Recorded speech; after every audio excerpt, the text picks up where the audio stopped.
So I'm just going to countersink these holes out now, just to give a bit of relief for the for our 4BA brass screws.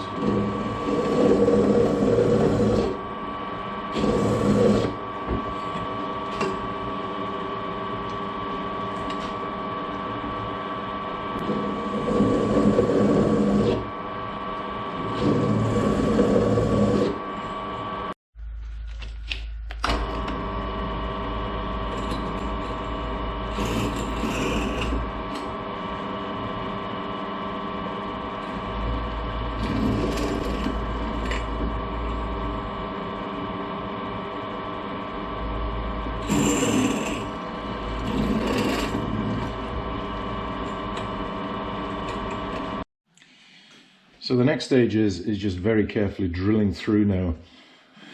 With our window seal, vent seal in place, what we've got to do now is kind of drill through these holes to give clearance for the screws to go through. And so we've got to be really careful here that we don't damage the outside edge of the rubber. And it's going to be quite difficult just to sort of manipulate this, but hopefully we can get there in the end.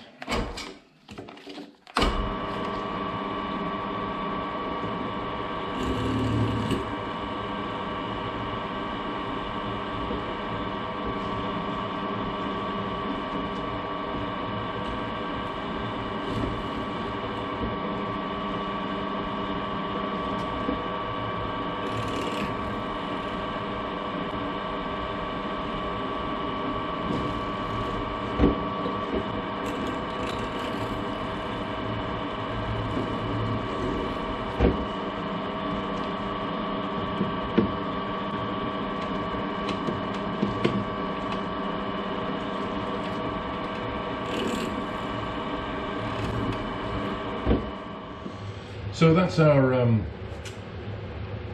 rubber seal in place, drilled and tapped, which was pretty awkward actually to try to manipulate it on the table of the drill. But I think I've got away with it, and I don't think I've damaged the seal in any way. What was good was when we were drilling through these holes here, we were bringing out sort of rubber cuttings, which suggests to me that we're actually through the rubber and through the other side. So I think the first thing now is to try and get a screw in place, and I'll start with this one here. So I'll push this through.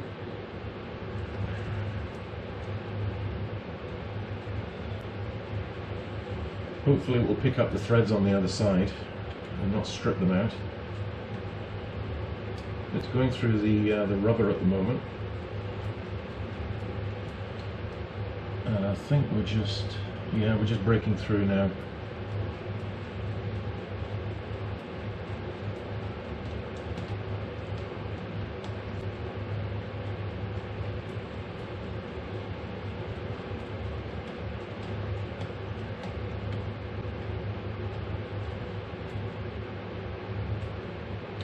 Don't want to over tighten this.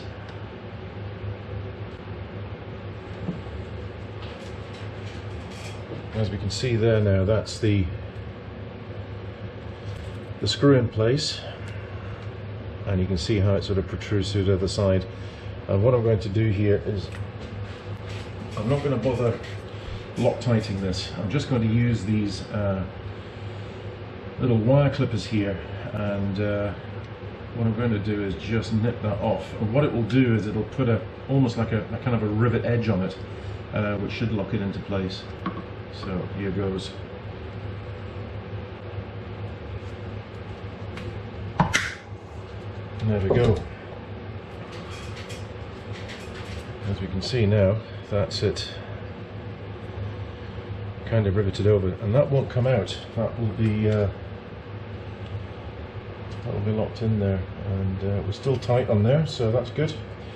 So yeah, we'll just go around now and just do every one, apart from these ones here, these last two, because what I want to be able to do is to pull this rubber down and get this bracket in here of the main frame into there, and I've got the screws for that just now. So I'm going to get these other ones located, up to about this point here, and I'll come back to you once we've got that done. So we've now got our screws in place, or at least as many as I can get in before I reinstall the actual glass. Now I decided to put an extra 2 screws in here just to keep it secure, because I'm not gluing this, I'm purely pinning it, as it were. So there was a couple of extra ones went in down here just to keep this bottom seal, or the bottom part of the seal, really steady here.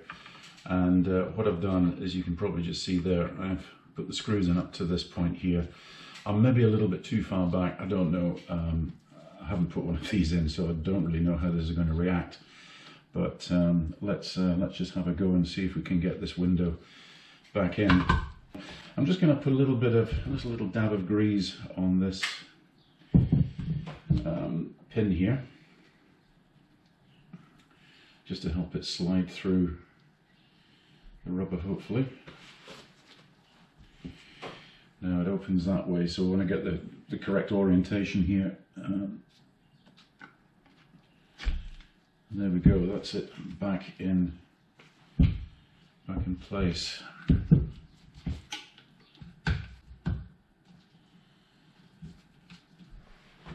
Well, that's going to be quite awkward because I can't really see how we're going to get our screws in.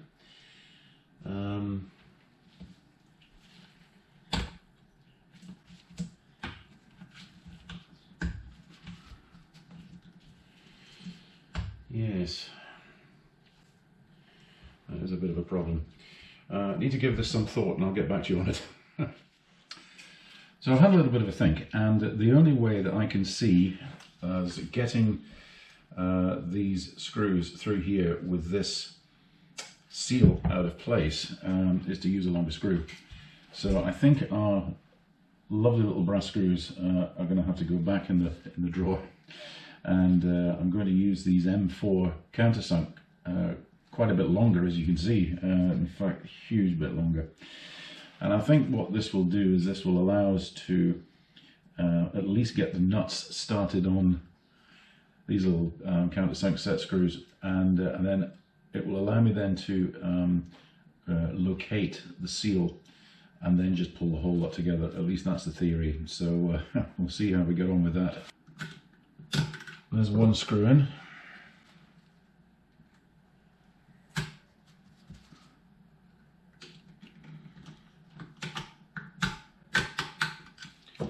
There's the other screw in.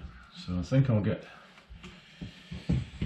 the nuts on these now, and at least then it will hold it in place. Just get a couple of threads on these screws. We can bring our seal back into position now. And I think we're not far away at that. So after a bit of a struggle, I managed to get the seal in place, and you'll probably also notice that I managed to get the screws in to hold the seal in place as well. What I haven't done is I haven't nipped off the other side of the screws here, because I just want to make absolutely certain that the whole thing is fitting properly before I go and kind of rivet these over with the cutters. So I think the next stage really is to tighten up. Hopefully these will tighten up reasonably well, because I can't get in there now to hold the other side of the screw. So I'm just going to use these little adjustable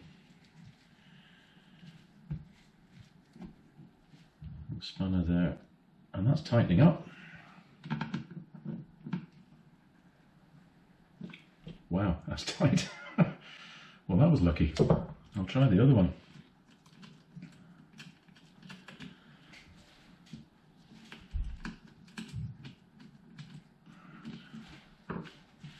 Looks like I've got a screw here with a dodgy thread on it. There we go. Right.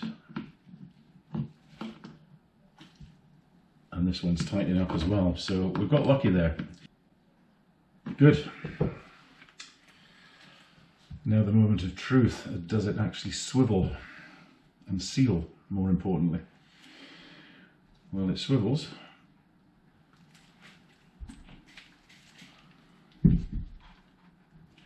And it locks. And it seems to be all in place. So here we are with our fully completed vent, and I have to say it's actually gone together. Once I got this sort of sorted out here, it kind of went together okay. Just you've got to use long screws, and that's all it is.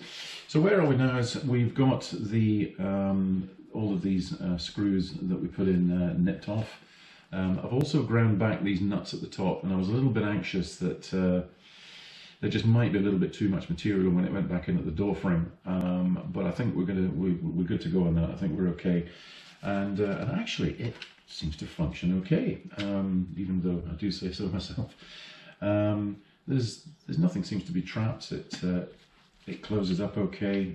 Everything seems to function, and really all that's left now, I think, is just to reassemble this clamping mechanism here. So here we are, everything now assembled and back together. That's our little clamp mechanism there, all assembled and greased up. So hopefully that'll be good for another 70 years or something. And yeah, I've put a little bit of tension on this clamp here, and what that's done now is that's just given it a bit of resistance in there, so it won't close automatically when we're speeding along in our Rover P4s. So that, ladies and gentlemen, is how we do that, I think. It seems to have come out okay. It's probably unconventional, but I'm happy that that this can go back into my car, and I'm confident. So now getting it in and out of the door is something that I'm not going to experience, because on TAU, the guy who is doing the windscreen rubber replacement, he's actually going to swap these out on the doors. So I'll leave that to somebody else at a later date to do a little bit of filming on how you actually get these out of the door and back in again. But it's certainly not going to be me on this occasion. But anyway, I hope you found that helpful, and we'll see you next time round.